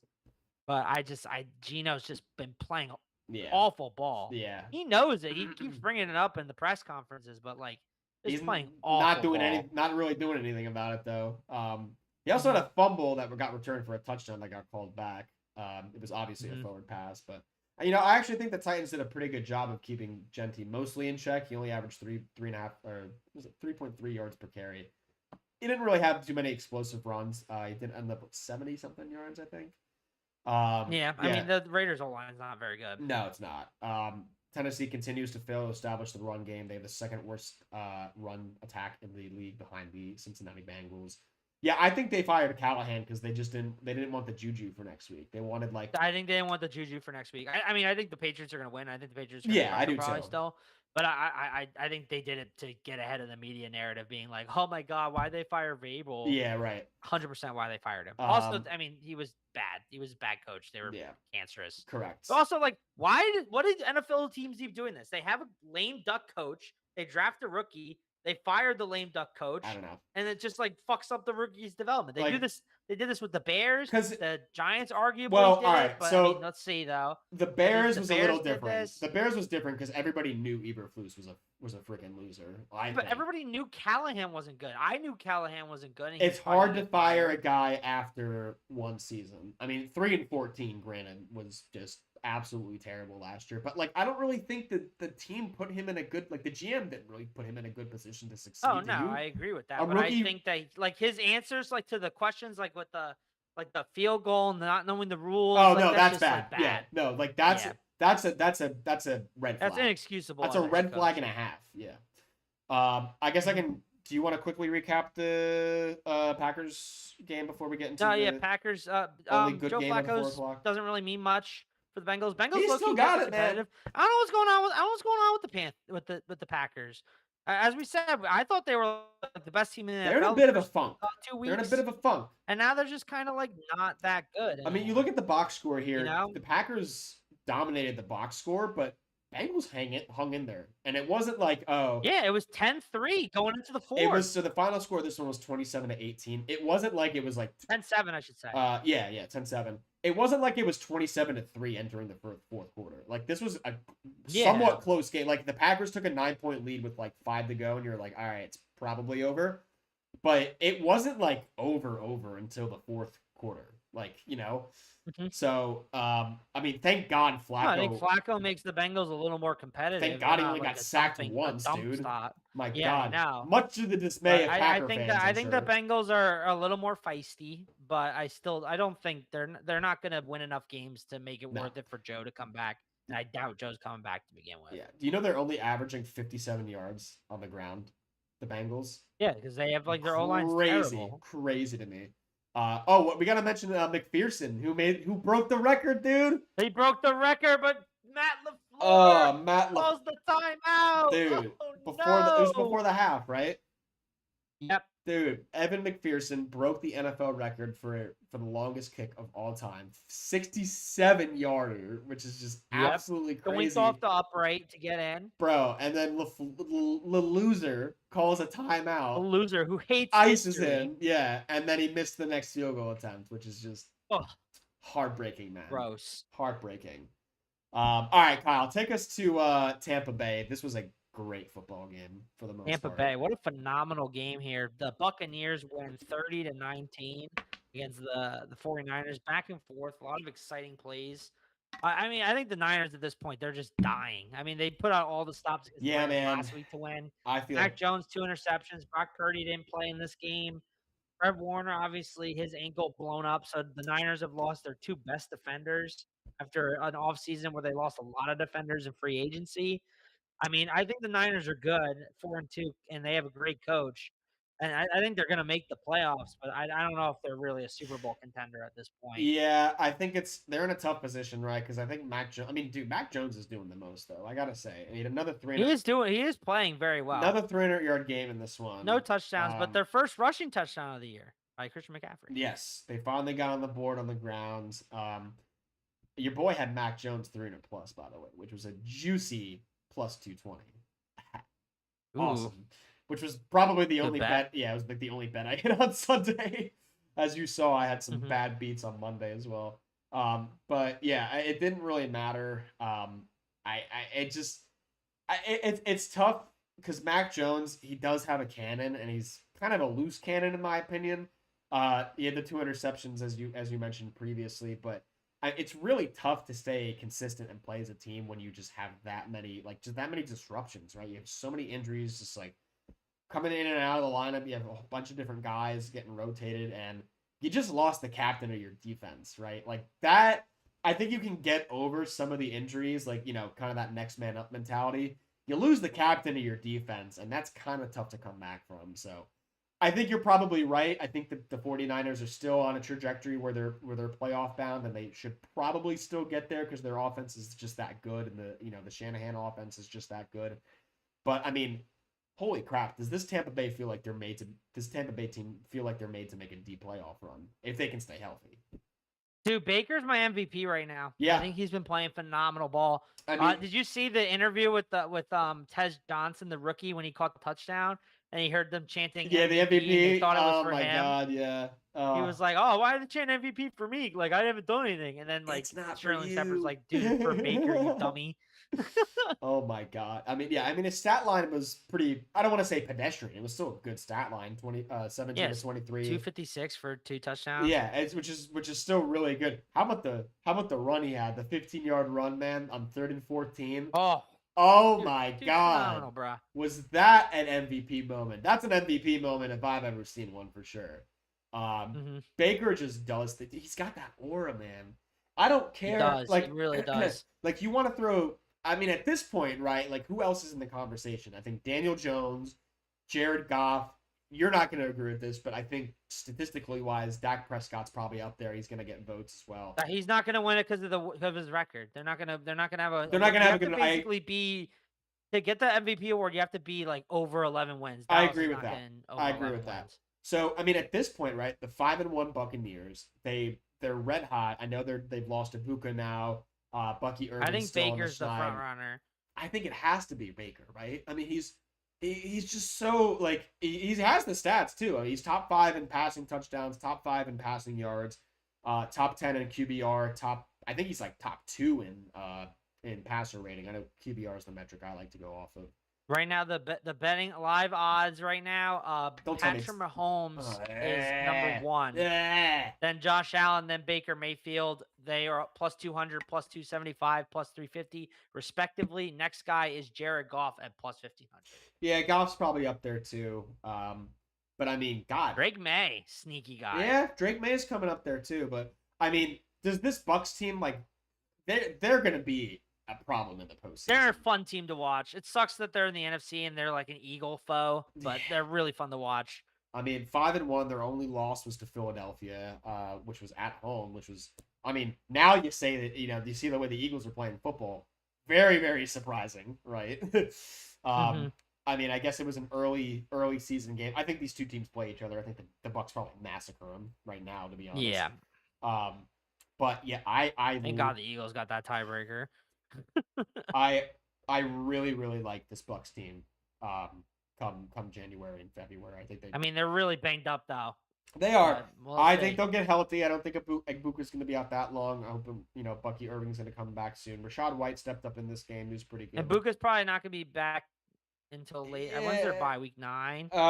He'll be back before. So there's a chance he might not be back until the bye. I've heard he's week to week. He hasn't been ruled out for week 7. They're at Detroit. Oh yeah, that's gonna be a great one. At Detroit. That's gonna be a good game. At New Orleans, and then week 9 bye. There might be a chance he's out through the bye, but we'll have to see. All right, let's go to Sunday nights. We're gonna talk about the Mahomes. Chiefs are back. I mean, it's a statement win, man. They improved to 3-3. There's a 30-17 victory over the Detroit Lions. Yeah, this is the checks stopped bouncing for the Zebras. Yeah. Their Kansas City checks stopped bouncing. Yeah, man. We'll get into that in just a minute. I will give Kansas City their gratis their points before we get into that. They scored on their 5 of their first 7 possessions. They accumulated 355 total yards. They've scored 28 plus points for the 3rd consecutive week, which is the most points in a 3-game span by the Chiefs since 2021. So we're getting back to that, three-peat. We're getting back to that dominance that Kansas City is used to. They held the top scoring Lions offense to just 17 points. I mean, we knew Kansas City had a legit defense, but this was just a Steve Spagnuolo masterclass. I mean, they held the run game in check. Gibbs only had 65 yards. Monty only had 24. They didn't allow many explosive plays. I believe there were only 3 plays of 20-plus yards by the Lions. Chamari Connor finally coming into his role in the Kansas City secondary. He made some excellent plays in this one. Nick Bolton as well was all over Jared Goff in this one, consistently applying pressure. He made many, many great tackles. And no penalties, which, that's kind of funny, huh? No penalties? Yeah. Against the Chiefs? The checks stopped bouncing. Yeah. The checks definitely stopped bouncing. So let's get into this one a little bit. So we have in the first quarter a Goff receiving touchdown, motions out from the huddle, or I guess he was under center, motion from under out. center. On 4th and goal, it was a direct snap to David Montgomery, and he scored a touchdown. But wait, there's a legal motion. Now, before anybody sounds off on Kyle or myself, yes, this is illegal motion. I looked this up after the fact. This is the correct call. I looked this up after the fact. You cannot, you can motion out from under center as the quarterback or whoever's lined up as the quarterback. But if you do that under center in that formation, you must come to a stop for 1 second. Complete stop. Yep. You must come to a complete stop. Jared Goff did not. Yes, you must get set. Jared Goff did not. This is illegal motion. However, this was not a penalty during the play. This is very important that a flag was not thrown during this play. They used replay assist. Now, I'm a big fan of replay assist, right? So do I. I personally don't have an issue with throwing the flag retroactively. However, the NFL rulebook stipulates that you cannot use replay assist to retroactively call illegal motion. They cheated. This is not how the same thing happened with the intentional grounding with the Broncos. Correct. And there's no accountability here by the NFL. Yeah. There's nobody's taking accountability for this. They're just sweeping it under the rug. because they have some sort of agenda or they just don't give a shit. I don't know what it is. I personally think they just don't give a shit. Probably there might be an agenda. They're just not. They're not adhering to their own rules. Which no, they probably a lot of the money was on Lions tonight. That's the issue I have. There was no flag on the play, so it should have stood. Was it the correct call? Yes. Should they make that clear before the start of the year? Yeah. Like, come on. Like, stop picking and choosing when you can use replay assist to retroactively make calls. Like, there's no. And then I want to say also that the Rock Ya-Sin PI against Kelsey, the ball is 20 feet over the guy's head. Like, yeah. And it's very important, again, that it was not called defensive holding. It was called pass interference. This is not pass interference. I don't even think it's personally holding. I think it's just, first of all, the play is designed to call PI. It's basically Kelsey on a post. Everybody's back in coverage. They do love calling plays that, like with the game against the Jags when they had the pickup play and yes, immediately exactly. Got credit to Andy Reid for being a very good play designer for interpreting he knows the rules. Yeah, because he knows the refs are in his back pocket. It's about misinterpreting the rules. This play is literally, it's infuriating because it's literally designed to draw a pass interference penalty. The ball is not catchable. I don't know why. Like, if the ball is not catchable, then it doesn't matter if there's holding or anything. Well, it matters if there's holding, but it does not matter if there's pass interference if the ball's not catchable. So that's another bad call. And then I think it boiled over because by the end of the game, you had Brian Branch fucking slugging Juju at the end of the play. I know you touched on this earlier. Yeah, I touched on that. He basically did a dirty block in the back on him. Yeah, he kind of messed up. That wasn't called. He kind of messed up Juju after the punch, too, after the cheap shot. Juju came after him, and then he just swung him to the ground. He had Pacheco trying to hold Brian Branch back, but he, after he threw Juju to the ground, said, F it. To be fair, the Brian Branch low-key has been, he needs to get his temper under control. Yeah. This isn't the first time he's ever done this. You're right. So it's definitely an issue for him. Calm down. Take some chill pills. So yeah, I gave Brian Branch chill pill of the week. Correct. Yes, he needs a chill pill. And the Chiefs are getting Rashee Rice back in week 7 too. So like this is about to be the final form of the Chiefs. The offense. AFC's so like there's not a true dominant house. I guess the Colts, but like they're not proven. There's no proven dominant team right now. No, yeah. It's just like spells KC's coming back. So which is just the Lions have to go back to the drawing board a little bit. I mean, they're really banged up too. Yeah, no Terry Arnold. Their defense is so banged up. They we're playing a practice squad secondary out there. Just watching that game. And like I had bet on the Lions. As soon as I saw the first drive, Chiefs just driving down the field, I was like, I have made a huge mistake. Dude, I mean, they had no Terry Arnold, no DJ Reed, Kirby Joseph got no hurt Vontae Maddox, no Vontae Maddox, and now they're going to lose Brian Branch next week. They're favored against the Bucs right now, which I'm kind of shocked. But I mean, we'll get into it with the KBTs, but we'll see. I think it's because they're at home. I mean, the Lions' upcoming schedule, it's not easy, dude. It's Tampa Bay, home against Tampa Bay, and then they have their bye, thankfully. Then they're home against Minnesota, at Washington, and then at Philly. So they got a tough schedule Tough run for the Lions coming up here. So, yeah, we'll have to see if they can bounce back from that.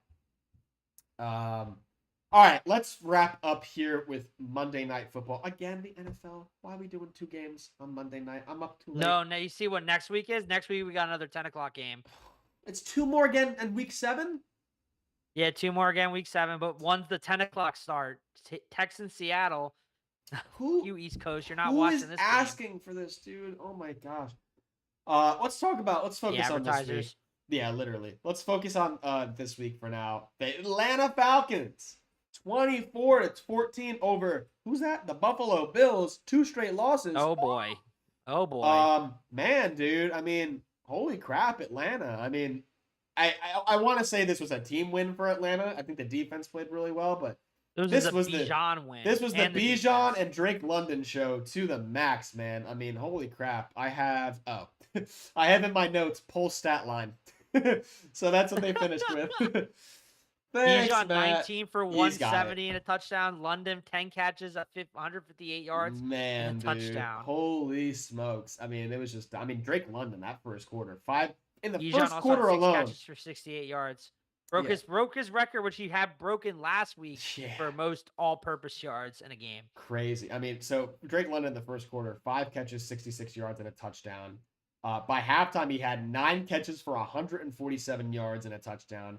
I mean, almost had a second touchdown at the end of the half. Yeah, I know, man. The freaking my God, just took the slant house. He was just stepped Damn, out of I bounds. saw when that happened. I was like, oh, Bills got a chance, but then they didn't. Yeah, I mean, this was just. I mean, I thought it was just a great performance by the Falcons. I mean, they took full advantage of the lackluster run defense that the Bills run have been defense, trying out, man, every week. I mean, they're getting gashed. They're getting absolutely gashed. Yep. And if it's not that, then it's the secondary. They just had no answer for Drake London. I mean, I know Christian Benford got hurt.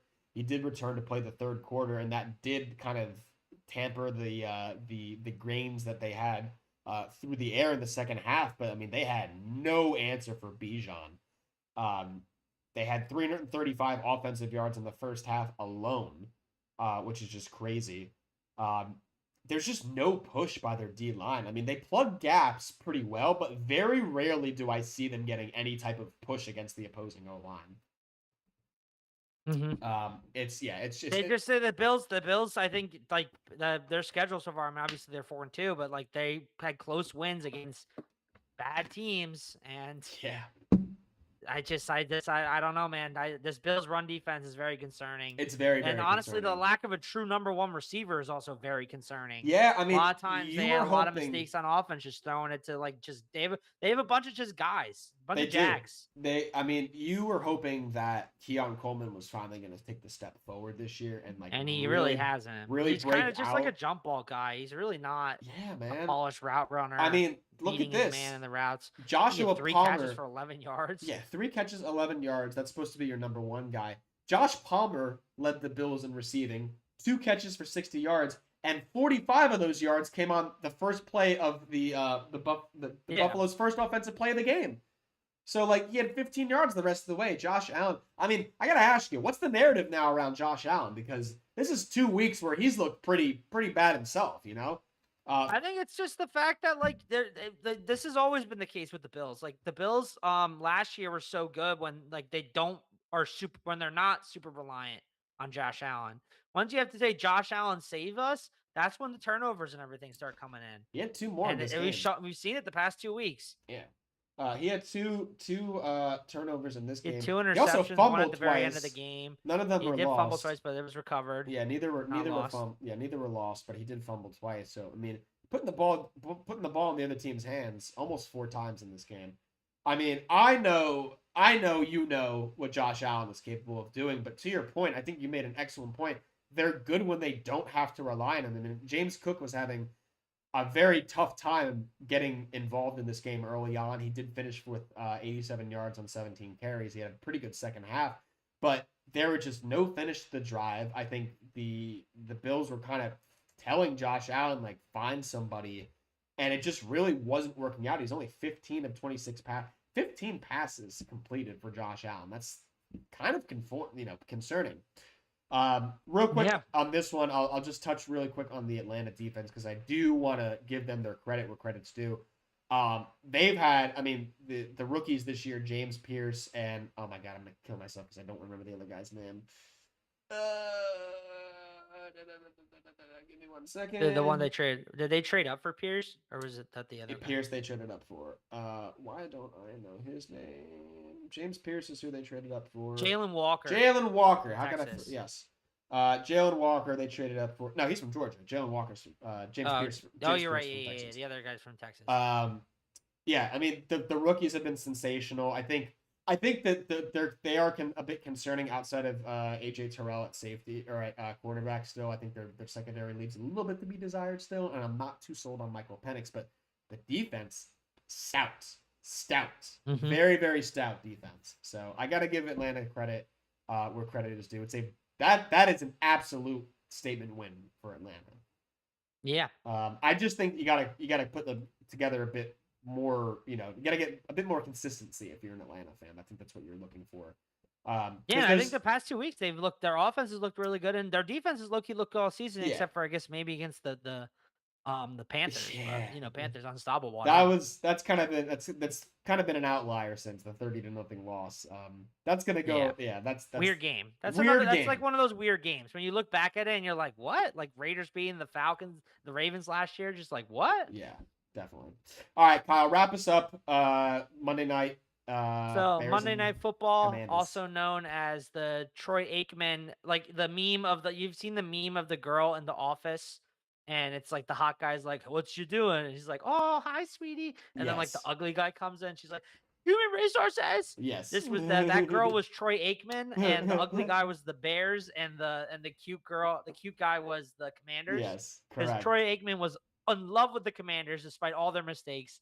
Like, for example, I think when Jaden Daniel, I think it was he threw an interception or when he fumbled, he was like, "Oh, the weather, like the rain is making it hard." And then Caleb Williams bobbles a snap, and it's like, the quarterback needs to be better at catching the snap. I'm glad you brought this up because I had made a note about this too. I was actually at the gym. He was all over the Bears, end of like this game, complaining about them. The Commanders were the ones doing all the mistakes. I especially listened to it because I was at the gym during this, so I was really only listening to it.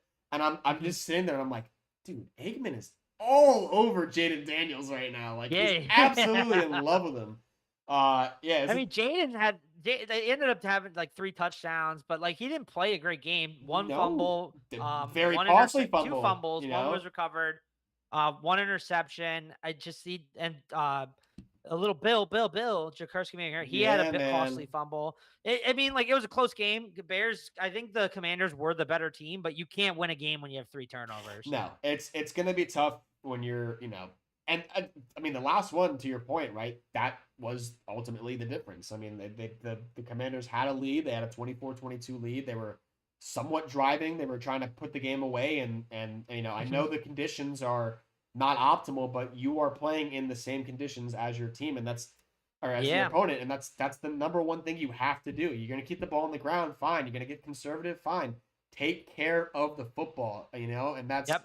I think we still, Jaden Daniels only in his second year. I think we still kind of think of these guys as like super polished. Not to say that he's not polished, but super polished, never Daniels making a mistake. Still very good. He's still very raw too. He's still learning. He's still only a second year guy, But I think this is going to be a good learning experience for the Commanders. I don't necessarily think this is a sinking loss. This is absolutely a huge win for Chicago. Huge win for the Bears. Oh my God, this is way more of an important win for Chicago than it is a condemning loss for the Commanders, in my opinion. Dude, how about the Jake Moody redemption? Yeah, Jake Moody redemption after getting a kick blocked. I was like, oh my God, can you imagine they block it? Well, win on this. Like, he was only in here because Cairo Santos is hurt and they needed a guy. And no, Cairo Santos is healthy now. They benched him, I think. That's what I heard. He was hurt, I thought. Carlos Santos was like healthy enough to play, but then they put in Moody. That's what I heard through part of my take. And Big Cat is a big Bears fan. That's what I heard through the grapevine. Questionable. He was 3 days out. He had a right thigh injury, and then he was unavailable. Supposedly due to that right thigh injury. Oh, well, so that's what I heard, but we'll see. Moody redemption arc, man. It was a tough night for Nashawn Wright up until he forced that fumble on Ja'Cory Krosky-Merritt. So DeAndre Swift, though, great game. Dude, my boy Swift almost did it, bro. I don't know if you saw my fantasy matchup against Sean. Almost did enough. Yeah, 14 for 108 and 2 for 67 and a touchdown. He got me to 6-0 in my other league, but that one, I mean, I don't want to say he came up short. I mean, I have some other problems with that team, as you might be aware of. I do now. Speaking of problems, shout out to DJ Moore. He had to go to the hospital at the end of the game. Dude, for, what was rumored testicular torsion. They didn't really want to get into it, but that's what the rumor is. But luckily he didn't have to get surgery. I thought it was his hand. Wasn't he like looking at his hand or something? It was his balls, bro. Balls got twisted up. Wow, that hurts. That's why they're being really private with it, but they're like, it's not that big of an injury. Well, everyone's like, yep, his balls got twisted up. That's aggravating. Speaking of aggravating, Kyle, what are we gonna do about the KBTs? Because the KBTs, man, just this week though, man, I think you're gonna love. I mean, we gotta keep. The audience will too. I loved last week. I loved last week. Last week, I was a little emotional picking the Eagles. Kyle, hold on. We're curse free now, Kyle. Everything that happens week 6 forward is on us. We were cursed. Now we're not cursed. So Well, no, I think we were cursed still. No, because that was a bad week. no. For the KBTs. We saged. Remember, we saged last week. You know, we saged, but like we exiled the demons. So anyway, I kind of alluded to a little bit of my picks this week, during the podcast. But here we go. First one, Jags +10 in London against the Rams. Rams are going from West Coast to East Coast to London. That's a lot. No Puka. Wow. Jags is their second home is London.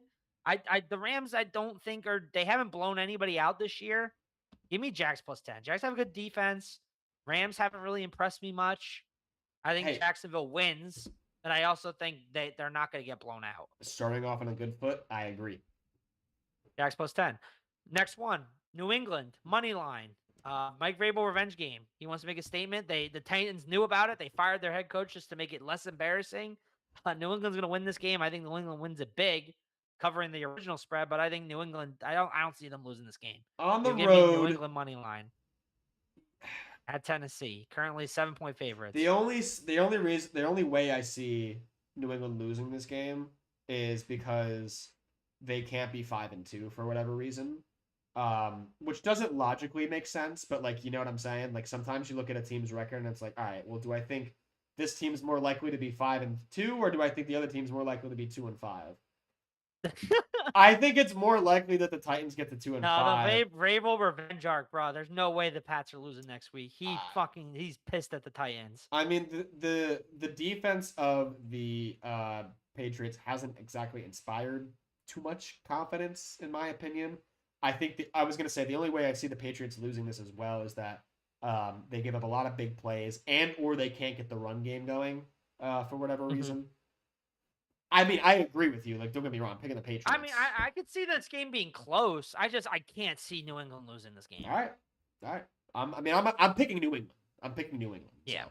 Next game, Colts +8.5 at LA. LA doesn't really have a big home field advantage. As I said, LA is pretty banged up. Ooh. I don't think LA is blowing anybody out. And India at plus points.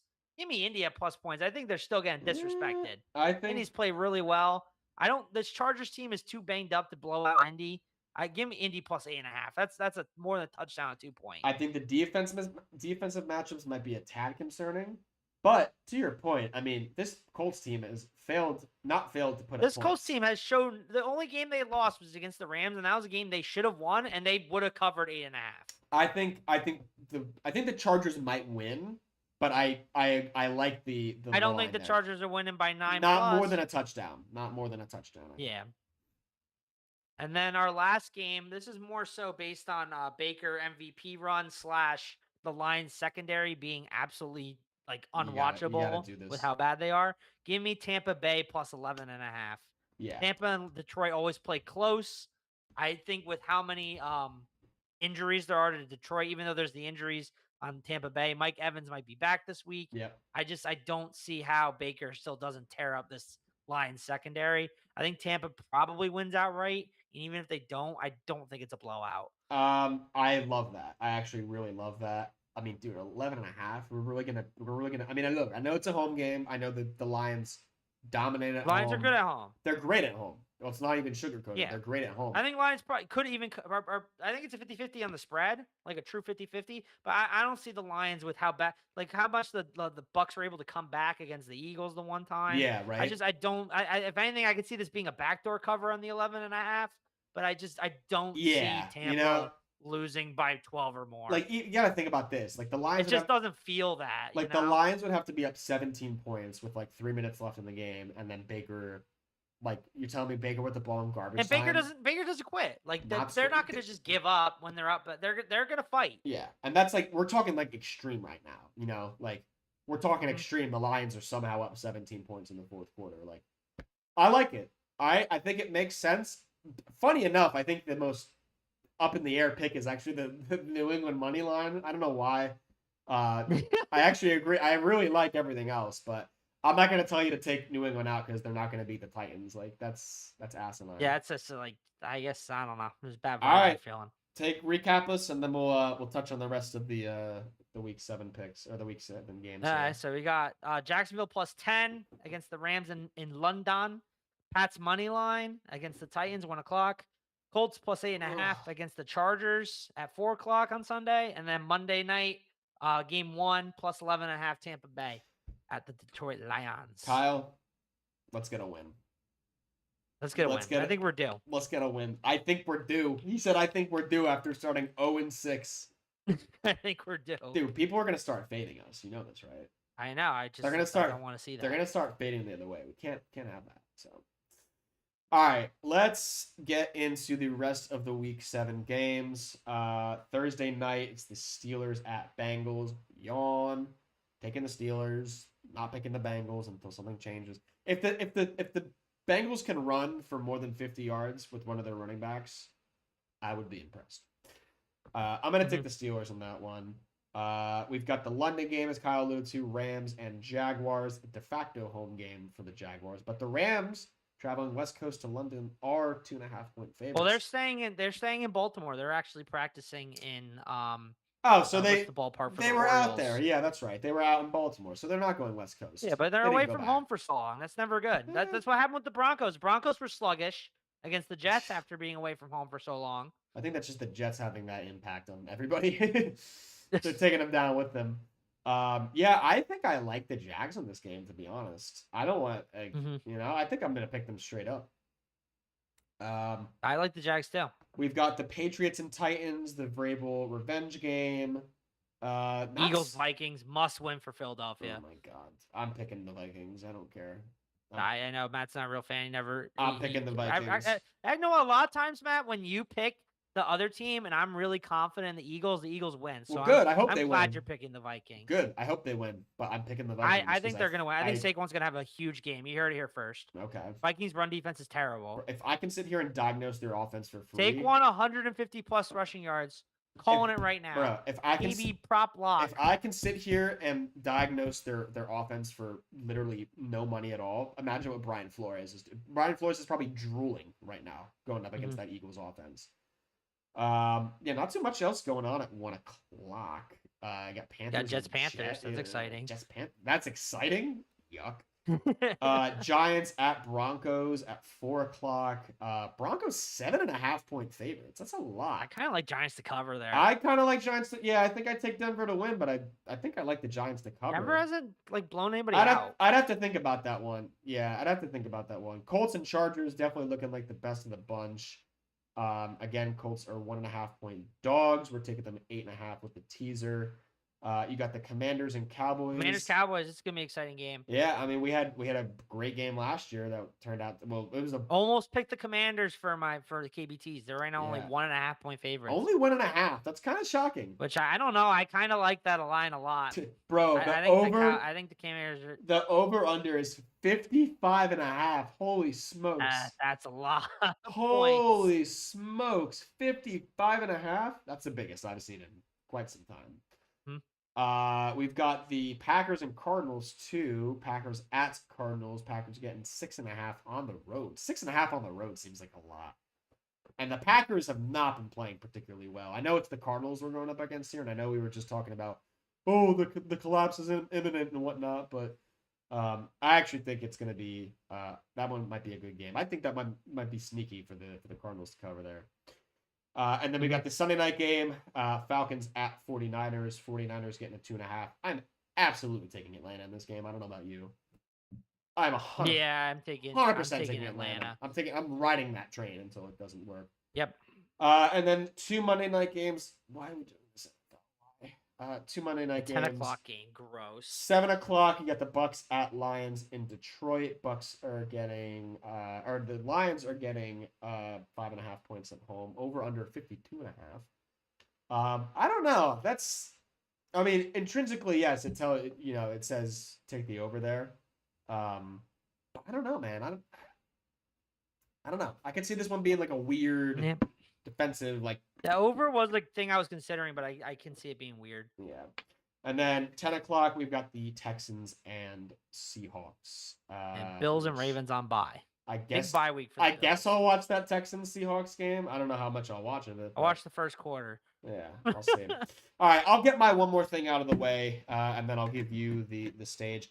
I saw a really interesting story about Lil Bill on the Commanders. I'm sure our resident Commanders fan Aaron already knows this, but I don't know if he told you or not. As you know, he was actually might not have known. Did you know he was a 7th-round pick? Yes, I did know he was a 7th-round pick. This guy apparently was a stud in college. He was playing at Alabama State in 2019. He transferred to Arizona in his junior year and played 1 game there. Did you know that he was suspended from the NCAA? He was ruled yes, I did. I did know the story. Yes. So he was ruled ineligible to play after 1 game at Arizona. He had 100 yards and a touchdown. And it's because while he was he was redshirted his freshman year at Alabama State. For those of you who don't know, a redshirt basically means it's a free year. You can play a limited amount of time, but you can't play you can't play the whole season essentially. So while he was redshirted, there was another player wearing his jersey number and accumulating stats. He was out there playing, doing whatever, wearing Lil Bill's number. And the NCAA came in and said, technically, because he was rostered, Bill, this is, as number 21, and we had another player out there playing as number 21, that means Bill burned his red shirt and he was deemed ineligible to play his Arizona, which is just absolutely crazy. They said, nope, you can't do it. So he missed basically the whole year on some bullshit technicality. He fell all the way to the 7th round. And the Commanders said, hey, we really appreciated how you handled this whole situation. We loved, what you did in your time there. You stayed in shape. You still studied film. You were still with the team. We're going to take you. And this is turning into one of the best the best stories of the season, in my opinion. Ja'Cory Krosky-Merritt, hats off to you. And another middle finger to the NCAA because those guys stink. Oh, wow. We have quite the number of viewers on right now. I'm assuming. I think people. I'm assuming I know who that is. Yeah. Take it away, Kai, because I'm excited. This impacts me, man. First, one more thing. I did see the guy with the orange gloves and the guy with the green hat. Yes. In the game. Yes. Last week's one more thing. Very exciting.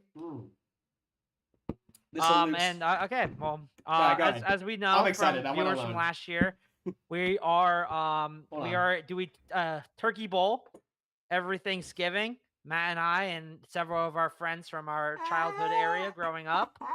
And I am the self-appointed Turkey Bowl commissioner. Where is it? And this is Turkey Bowl 20. So this has been going on for 20 years.